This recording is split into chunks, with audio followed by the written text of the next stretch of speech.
नमस्कार, सत श्री अकाल, आदाब।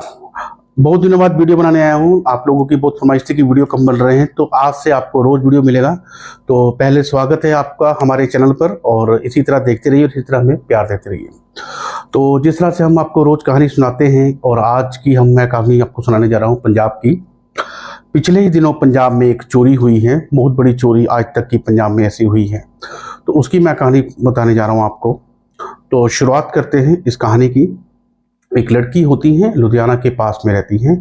नाम था उसका मनदीप कौर। कौर अच्छे खासे परिवार से थी, और लेकिन बचपन से ही शौक था कि किसी तरह ज़्यादा पैसा हो, और जल्दी से पैसा कमाने का शौक था कि ज़िंदगी अच्छे से कटे।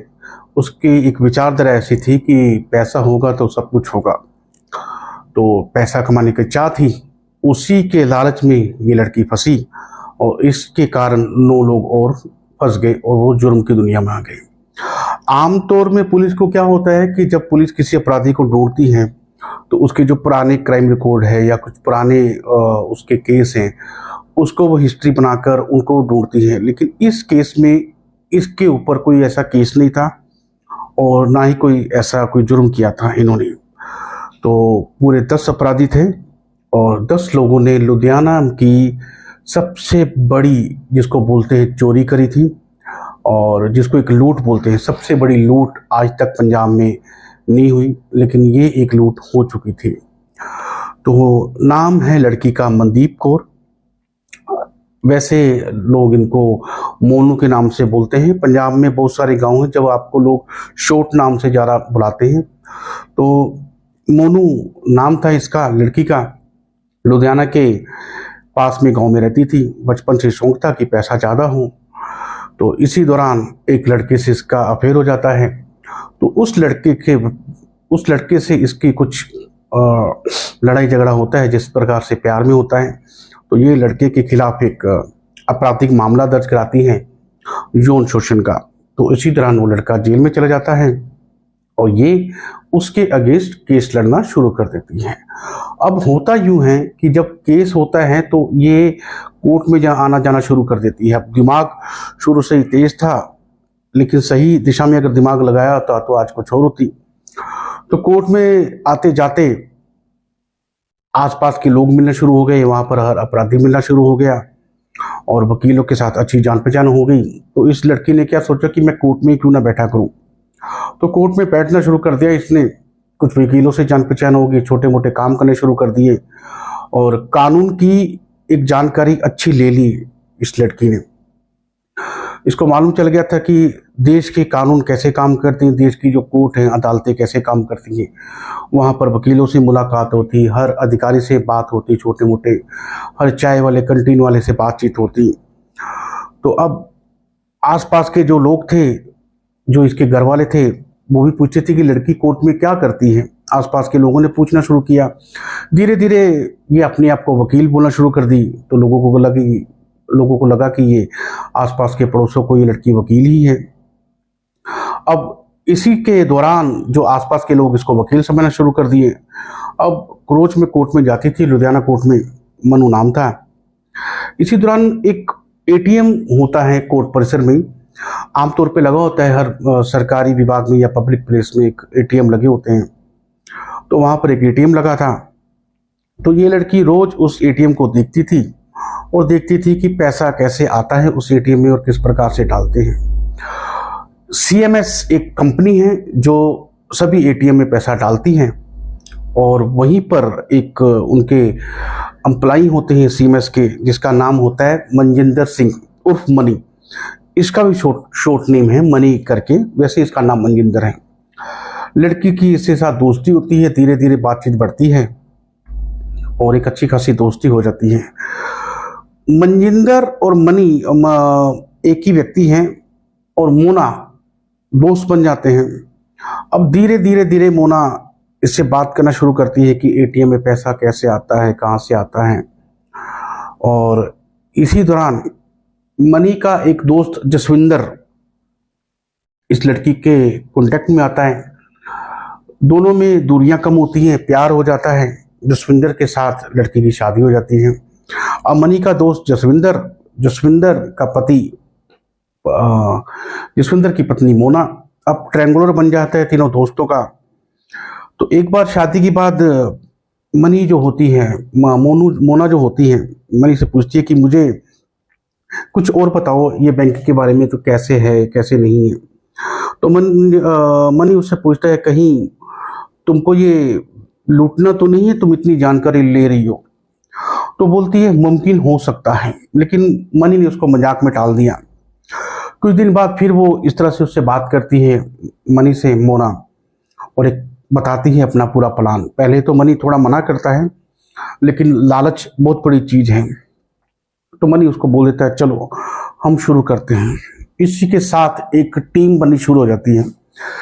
जसविंदर से वो बात करती है अपने पति से कि ऐसा ऐसा मेरा प्लान है, मुझे खूब सारा पैसा चाहिए और ये मेरे को करना है। तो जसविंदर भी इस प्लान का एक हिस्सा बन जाता है, जो मोना का पति होता है। अब मोना का एक भाई थोड़ी बहुत ही छोटी खाटी नौकरी करता था, उससे भी बात होती है। अब ये 4 लोग बन जाते हैं। अब कुछ लोग जसविंदर के, कुछ लोग मनी के, कुछ लोग मोना के, तो लगभग 10 बंदों की ये टीम बन जाती है। फरवरी 2023 को ये शुरुआत होती है और ये 10 बंदे टीम बनाते रहते हैं, एक मीटिंग करते रहते हैं लुधियाना की अलग अलग जगह पे, कैसे पैसे लूटने, कैसा करना है। तो ये सब करते करते 4 महीने लग जाते हैं। अब ये लोग हर मीटिंग हर हफ्ते हर अलग जगह पे करते, और ना ही उस मीटिंग में कोई मोबाइल अलाउड होता कि कोई बात लिखना हो जाए ना कुछ हो जाए। तो ये अपनी मीटिंग में मोबाइल कुछ नहीं यूज करते हैं। 4 महीने बाद एक दिन आता है, जून का महीना आता है। महीने बाद एक बातचीत होती है पूरी कि भाई हमको ये चोरी करनी है और कैसे करनी है। और मोना बोलती है कि चोरी उस दिन करनी है जिस दिन जो सीएमएस जो कंपनी है उसका क्या काम है, आपके जो लोकल एरिया होते हैं, जो आसपास के एटीएम होते हैं, पैसा पहले सीएमएस सिक्योरिटी के पास जाता है, एक उनका गोडाउन होता है या वेयर हाउस होता है, उसमें से अलग अलग जगह उनकी जो सिक्योरिटी वैन होती है वो अलग अलग जगह पे एटीएम में वो पैसा डालते हैं। और तब मनी थोड़ी सी जान पहचान निकालता है अंदर से, क्योंकि पहले ही वो वहाँ पर एक सर्विस करता था, सीएमएस कंपनी में एम्प्लॉय था और गाड़ी में आना जाना था, पैसे लेके एटीएम में डालना था उसको थोड़ी बहुत नॉलेज भी थी। और वो फिर एक टीम मीटिंग में बताता है कि फ्राइडे वाले दिन पैसा ज़्यादा होता है वहाँ पर, क्योंकि फ्राइडे वाले दिन ही पैसे को, सैटरडे संडे वाले दिन पैसा जो है वो एटीएम में नहीं डलता है।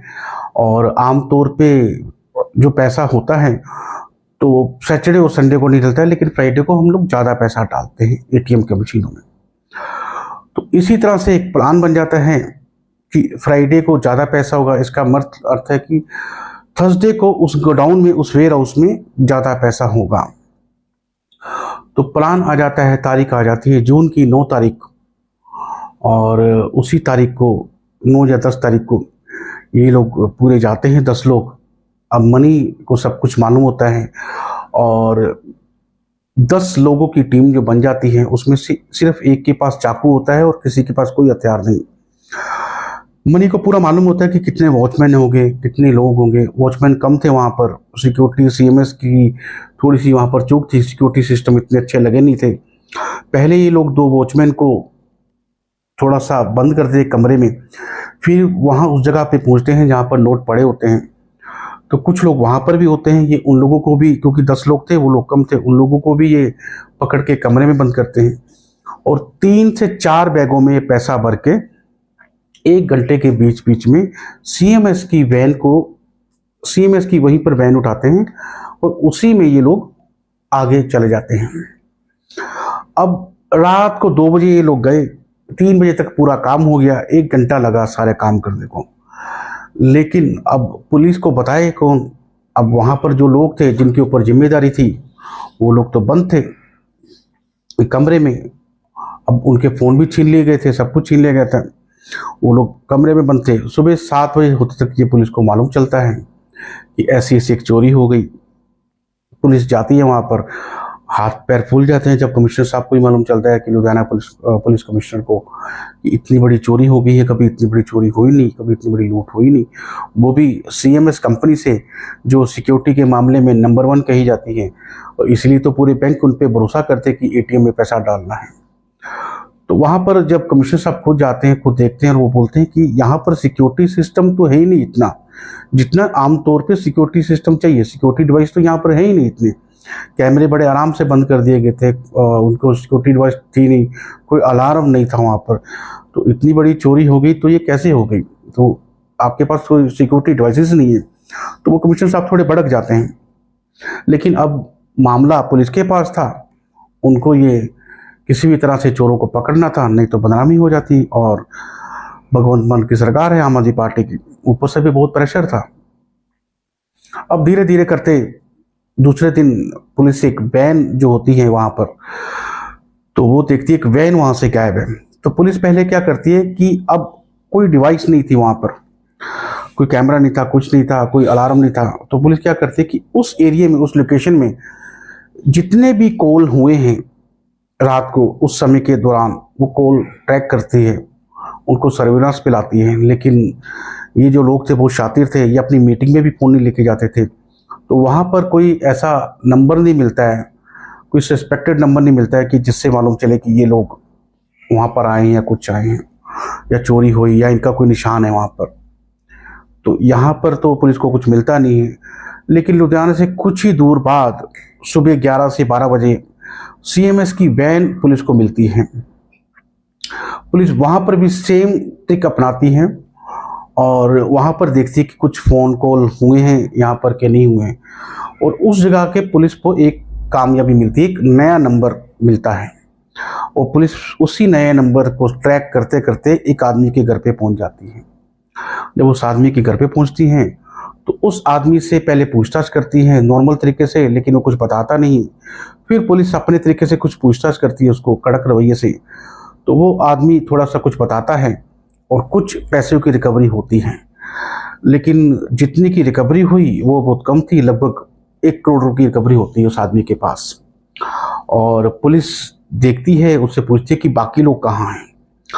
अब इनकी टीम में जो मीटिंग होती थी, इनमें ये कहा गया था कि जो भी पैसा मिलेगा उसको हम लूट करेंगे, चोरी करेंगे, उसके बाद अपना अपना हिस्सा लेके अपने अपने रास्ते, किसी को कुछ बताना नहीं, किसी का कोई नंबर नहीं है, और सब लोग अपनी अपनी एक जगह पे जाएंगे, यहाँ से गायब हो जाएंगे, लुधियाना से अपनी अपनी जगह पे जाएंगे। कोई तीर्थ स्थल पे जाएगा, कोई कुछ जाएगा।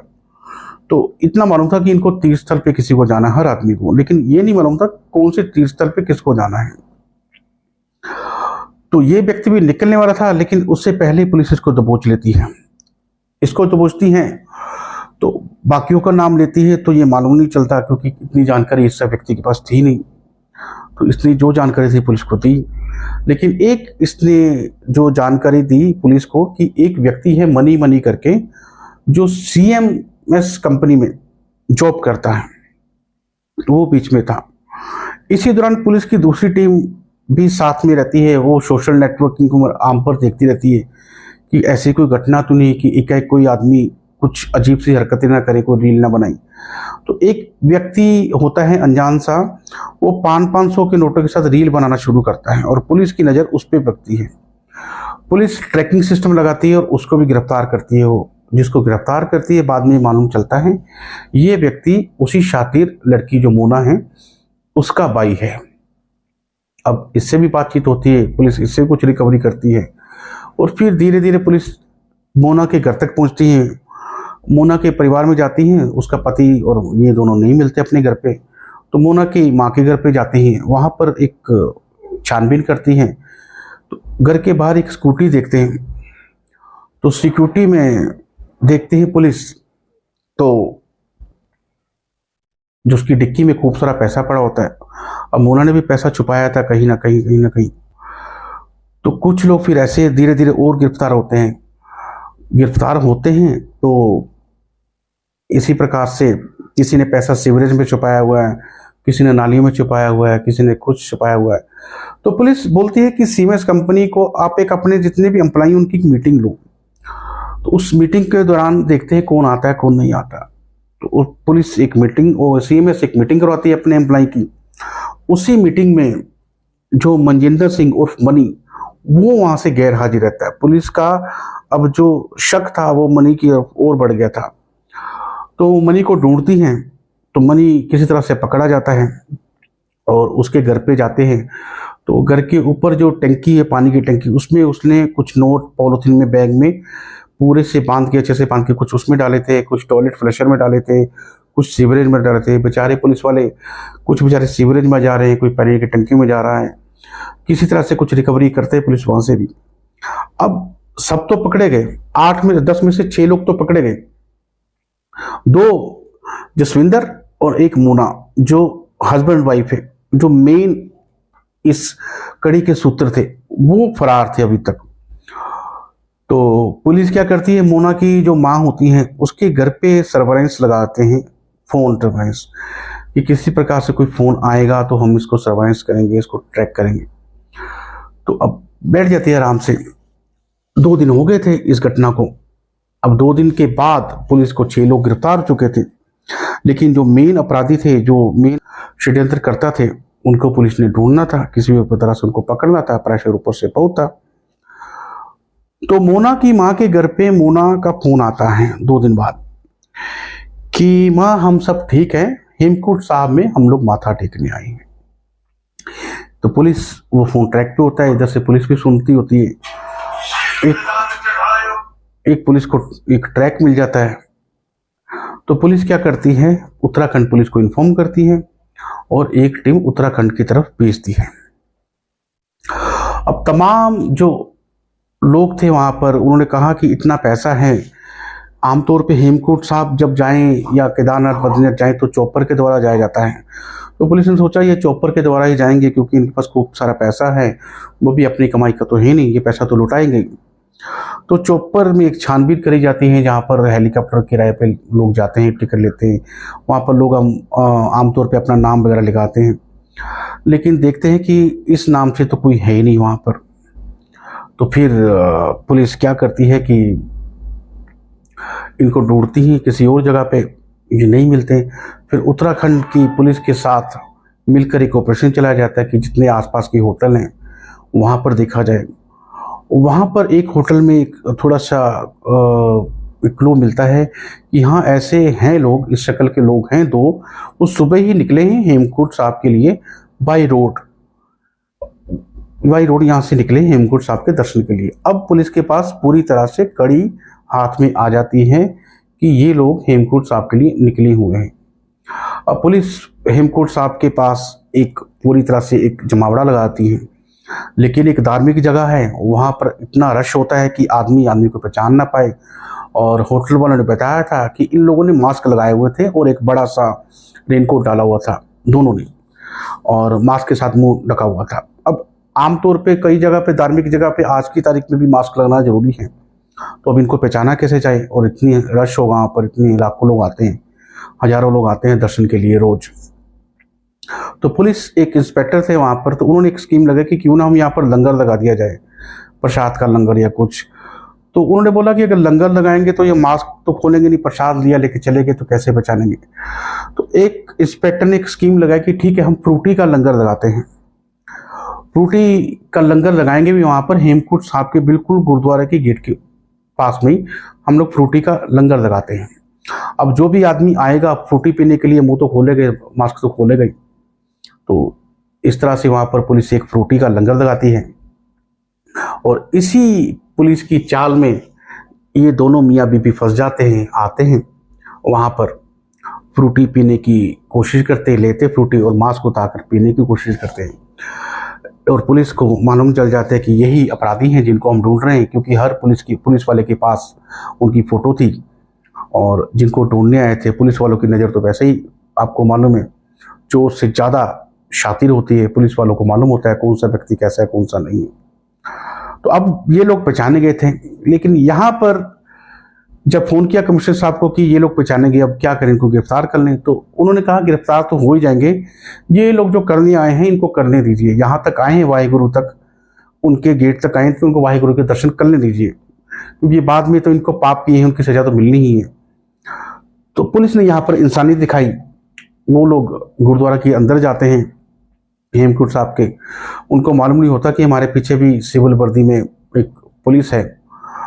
वो जैसे ही माथा वगैरह टेकते हैं, सब कुछ करते हैं, जब गेट के बाहर आते हैं तो पुलिस उनको दबोच लेती है, उनको गिरफ्तार कर लेती है। फिर उनको हेमकुंड साहब से लुधियाना लाया जाता है और उनसे पूछताछ की जाती है। वो लोग बोलते कि हाँ, हमको मालूम है कि हमारे कुछ साथी पकड़ गए थे, हमको ये मालूम चल चुका था, लेकिन हम यहाँ पर माथा टेक के माफ़ी मांग के नेपाल के रास्ते कहीं और जाना चाहते थे, कनाडा वगैरह में हम लोग बसना चाहते थे, लेकिन उससे पहले हमें पुलिस ने पकड़ लिया। तो पुलिस की इतनी बढ़िया ये कार्रवाई रही। 8 करोड़ 50 लाख के करीब की ये चोरी हुई थी। 100 घंटे के भीतर भीतर पुलिस ने 8 लोगों को गिरफ्तार कर लिया। उसमें से 6 करोड़ की रिकवरी हुई। 2 लोग नहीं मिले। कहा जाता है कि एक आदमी दुबई भाग गया, एक का कोई अता पता नहीं है। 2 लोगों के पास वो शायद 2.5 करोड़ रुपया होगा। तो 6 करोड़ रुपये की रिकवरी हुई।